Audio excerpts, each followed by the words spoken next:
4월 29일 살아계신 하나님의 말씀 이사야 58장 9절부터 12절 말씀으로 베푸는 자의 분복이라는 제의 말씀드립니다.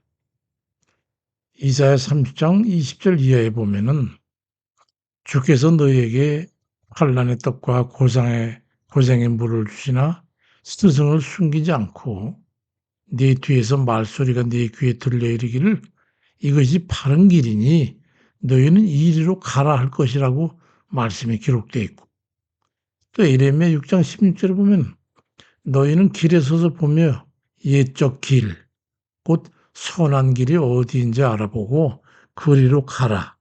그럼 너희 심령이 평강을 얻으리라고 그런 말씀이 있습니다. 성경이 말씀하시는 이 바른 길, 선한 길, 의로운 길, 이런 등의 도대체 어디로 통하는 길이길래 그리로 가서 평강을 얻으라고 하는 것일까요? 응답되는 기도와 이생의 삶이 형통한 그 길이기 때문에 그래요. 주님께서 우리를 향해 가라고 공고하시는 길은 하나님의 선한 손길에 의해서 우리를 복되게 하고 형통하게 하고 천국 백성으로 인정받는 행위에 옳다고 여김을 받는 그런 받을 수 있는 사람이 마땅히 걸어야 되는 그 길입니다. 세상 사람들과는 어떻게 다른 것일까요? 어떻게 살고 어떤 마음을 가졌으며 어떤 행위를 가진 사람들일까요? 마태복음 25장 34절 40절 말씀에 보면 이런 말씀이 기록되어 있어요.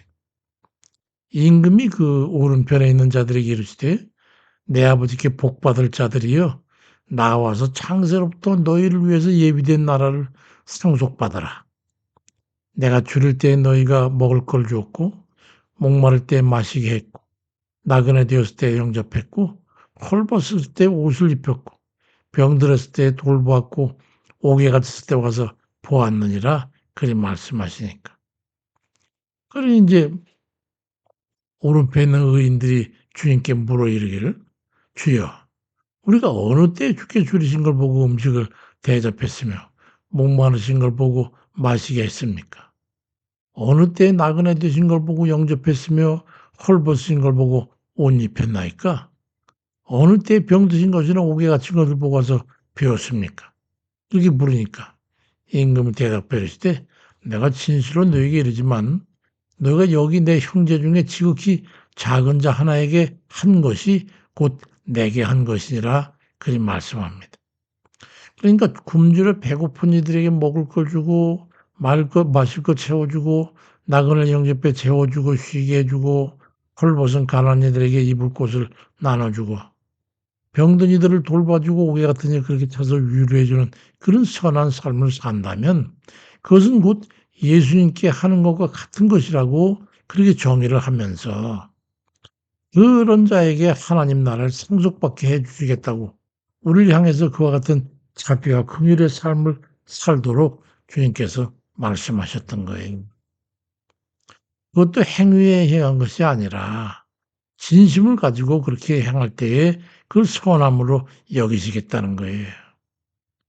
이사야 58장 9절 이하에 만일 네가 너희 중에서 멍에와 손가락질과 허망한 말을 제해버리고 줄임자에게 내 심정이 동하며 괴로운 자의 심정을 만족하게 하면 그런 그 단서조항을 달고서 말이죠. 마음으로부터 응해야 그래야 한다는 말씀이죠. 그렇게 살면은 이사야 58장 10절 이후에 보니까 네 빛이 흑암 중에서 떠올라 네 어둠이 낮과 같이 될 것이고 여호와가 너를 항상 인도해 마른 곳에서도 내 영혼을 만족하게 하며 네 뼈를 견고하게 하리니 너는 물된 동산 같겠고 물이 끊어지지 않냐는 샘 같을 것이라고 말씀합니다. 물된 동산 같고 마르지 않는 샘이 어떤 삶의 상황인지 아시겠지요? 그러한 삶은 덕스러운 언행과 소외된 이들을 보살피고 돌본 이들에게 주시는 분복이라는 것을 말씀하고 있습니다. 사도행전 20장 35절에도 주 예수께서 말씀하신 바 주는 것이 받는 것보다 복이 있다 하심을 기억하여야 할지니라 그리 말씀하는 것과 같은 것이죠.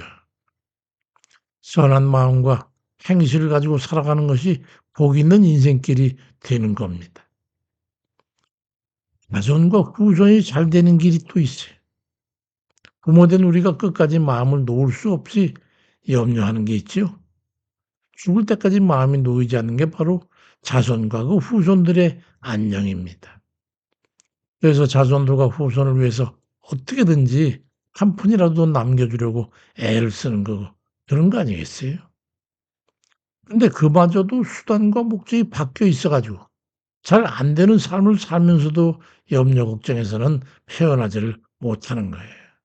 이사야 58장 12절에 보니까 내게서 낳을 자들이 오래 황폐된 곳들을 다시 세울 것이라고 말씀하고 있어요. 그러니까 자비와 긍휼을 베푸는 삶을 살아낸 이들에게는 그 자손과 후손들마저 걱정 염려할 게 없다는 말씀이죠.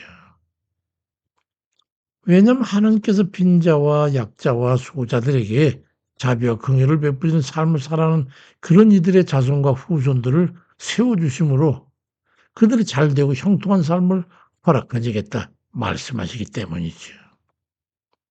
시편 30편 25절에도 내가 어려서부터 늙기까지 의인이 버림을 당하거나 그의 자손이 걸식함을 보지 못하였다고 그렇게 우리에게 증거하고 있습니다. 어떤 방법이 나을 것 같습니까? 내 손으로 내 자손과 후손을 지원해서 죽고 난 다음에 책임 못 질 그렇게 하겠습니까? 아니면 나는 선한 길을 걸어가고 복받은 사람이 되고 자손과 후손은 그런 하나님 앞에 맡기는 그런 삶이 낫겠습니까? 어떤 게 나을 것 같아요?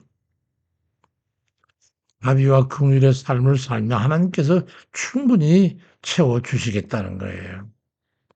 이사야 58장 10절에 만일 내가 너희 중에 멍에와 손가락질과 험한 말을 제해버리고 줄인 자에게 내 심정이 움직이고 괴로운 자의 심령을 만족하게 해주면 내 빛이 흑암 중에서 떠올라 내 어둠이 낮과 같이 될 것이고 여호와가 너를 항상 인도하여 메마른 곳에서도 내 영혼을 만족하게 하며 내 뼈를 견고하게 하리라고 말씀합니다.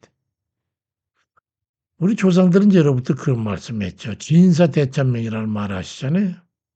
그 말을 교훈 삼아서 그 애들을 가르쳤어요. 이유에서는 인간이 자신의 역할과 책임을 다한 후에 하늘의 뜻을 따라야 한다고 가르쳤어요. 그럼 인간이 최선을 다해 해야 되는 그 역할과 책임이 무엇이겠습니까?